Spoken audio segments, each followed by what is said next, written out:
Zee Marathi वाहिनीची Tarini ही मालिका सध्या अतिशय उत्कंठवर्धक वळणावर आलेली आहे। मात्र असे असतानाच आता या मालिकेमध्ये एका अभिनेत्याची एंट्री पाहायला मिळणार आहे। या अभिनेत्याची एंट्री पाहून प्रेक्षक देखील प्रचंड खुश झालेले आहेत। सध्या तारिणी मालिकेमध्ये केदार हा तारिणी समोर प्रेमाची कबुली देत थेट माझ्या आयुष्यातला किलर असं म्हणतो। हे ऐकून तारिणी भारावून जाते आणि तिचे डोळेही पाणावतात।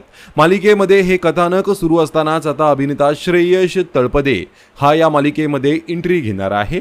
श्रेयश तळपदे या मालिकेमध्ये पाहुणा कलाकार म्हणून एंट्री घेत आहे। श्रेयश लवकरच त्याच्या मर्दानी या चित्रपटातून प्रेक्षकांच्या भेटीला येत आहे।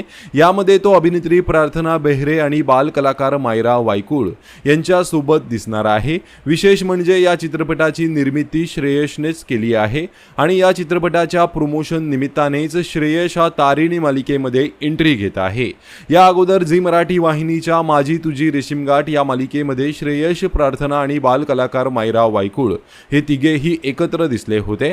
त्यानंतर आता मर्दानी या चित्रपटातून हे कलाकार पुन्हा एकदा प्रेक्षकांच्या भेटीला येत आहेत आणि या चित्रपटाच्या प्रमोशन दरम्यानच श्रेयस हा तारिणी मालिकेमध्ये एंट्री घेत आहे।